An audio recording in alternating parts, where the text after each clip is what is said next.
Okay, I'm going to show you how to set up a workshop in Moodle. First, turn editing on, then click on Add an Activity or Resource. Select the workshop icon, which looks like two people, one talking to the other, and add it in. Now, give it a title.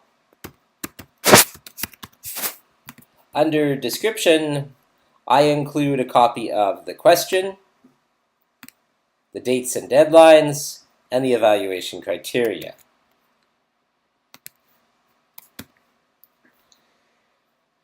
The same information I provide here under Submission Settings. This is more important because this is what the students will see when the activity opens for them. And I want them to see the question, I want them to see the dates and deadlines, and I want them to see the criteria because that will guide their writing. Up here under Workshop Features, I want to use Peer Assessment.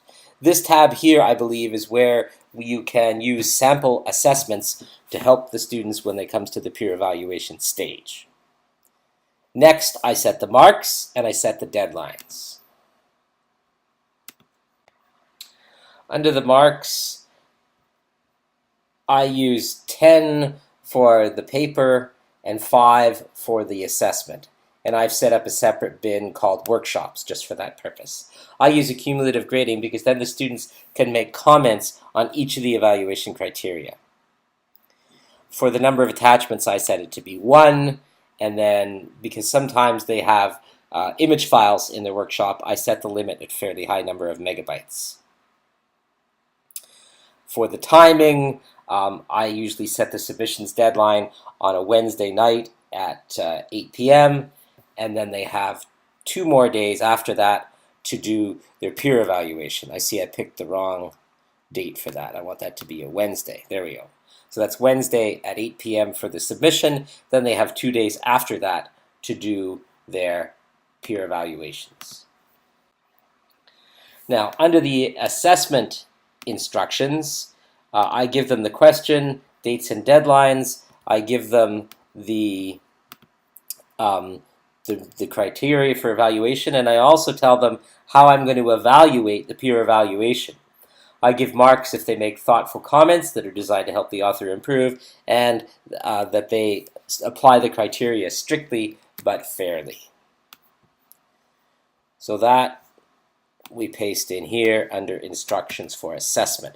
So that's what they see when they go to do the assessment stage.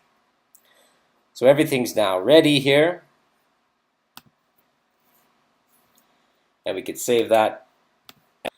Now when you get back, one of the problems with the workshop, or one of the challenges of the workshop, is you have to manually toggle it over. So we've set it up. We've got a description here. There are instructions for the students that they're going to see. But you have to open the activity by opening the submission phase. So now, at this stage, the students see it, they can open it, read it, they can see the evaluation criteria, they will see these instructions for submission that you've put in that box.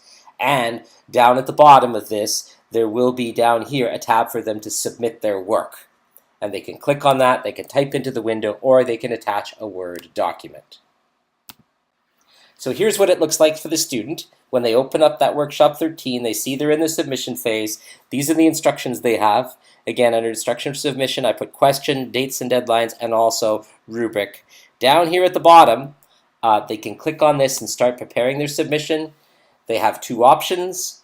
They can put the content here, or they can attach a file here. I remind them, do not put your name anywhere here. Do not put your name anywhere in the document. Otherwise, it'll defeat the double-blind purpose. So when they're finished, they save changes, and then that file gets uploaded. All right, students have finished their submissions now. And I can look down here and see that I've got 15 out of 20. The deadline is passed, so the others are not going to be able to submit for whatever reason. I'm now going to roll it over to the next stage, which is assessment. This is the peer assessment stage, so I click the little light bulb. And now, having done that, I now need to have my assessment form there ready for them. I just thought I'd show you here how I was creating the assessment form. I just cut and paste from my rubric, and then I drop it into the aspects here, each aspect, and I just set the number of marks for each aspect. So if you leave a blank aspect, it's just going to assume that you don't want that one. So let me save it then. And this now is what the students will see. Now the reason I use this sort of assessment, accumulative grading, is just that when the students make their choice of grade, they also have the ability to leave comments for each of the criteria, and I think that's important. Especially here for the subjective assessment of depth of thought, because I want to know, what's their basis. I find that students struggle with this. This is something that we as instructors are able to discern, but they're not. So I want to try and guide them a bit, and in order to do that, I need to see their thinking. So this is what the assessment form will look like from the student point of view. And so they'll just use those pull-down menus to assess their peers, and they have to do 2 of those peer evaluations based on. And then I want to allocate the submissions now. So I use a random allocation, and you can adjust the number of reviews per paper. I use 2 is about right generally. And then save changes. And then you see this nice display here of who is grading whose.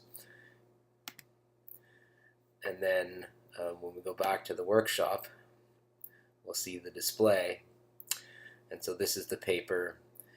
These are the 2 people that are evaluating it. And this person who wrote this paper also has 2 students to evaluate.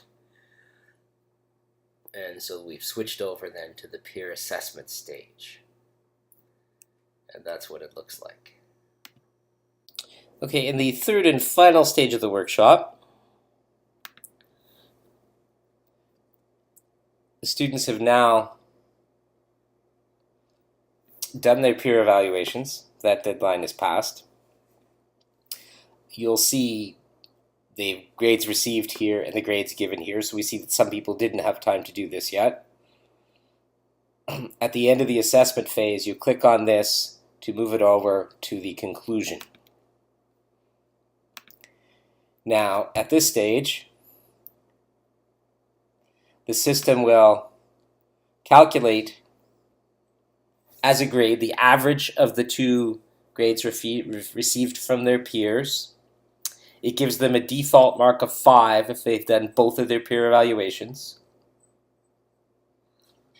And so they've got their mark out of 10, they've got their mark out of 5. If you want, what I do is I click over here, and then I can go in and look at the peer evaluation. If I don't agree with it, I can adjust the grade and then press recalculate grades, and that will then adjust the mark for the peer assessment. You can also override the grades here that they've received for their submission. So this is the mark for the submission based on an average of peers. You can override it. This here is the mark for the peer assessment. And if they don't do the peer assessments, they get 0. That doesn't affect the people whose work wasn't evaluated, because if they only get 1 mark, then that becomes their mark. In this case, if somebody didn't evaluate it, I sometimes go in and do a peer evaluation on my own. You can click on any of these documents. Clicking here reveals the original submission. And then I think clicking here reveals the peer evaluation, as does clicking over here. When you're finished, and only when you're finished, and you're satisfied with all the marks, you then close the activity. Once you close it, you cannot get back in and change these grades, and if you wanted to change them, you would need to change them manually in the gradebook. So for instance, I may, just as an example, want to look, and if I see that a couple of marks here are quite different, I will often look at those peer evaluations. So here's a 7, here's an 8.75, so I may have a look at that one and say, well, how carefully was this peer assessment done? So I look down here and I see very minimal comments, hardly any comments at all. So I might change that. I might say, well, that's not really a good peer evaluation. There wasn't a lot of thought put into that. I may select the mark down to a 3 and encourage them to leave more comments and give my feeling on this passage and what it deserved. When all that's said and done, and I'm satisfied with all the marks, then I would close the activity off by clicking that one.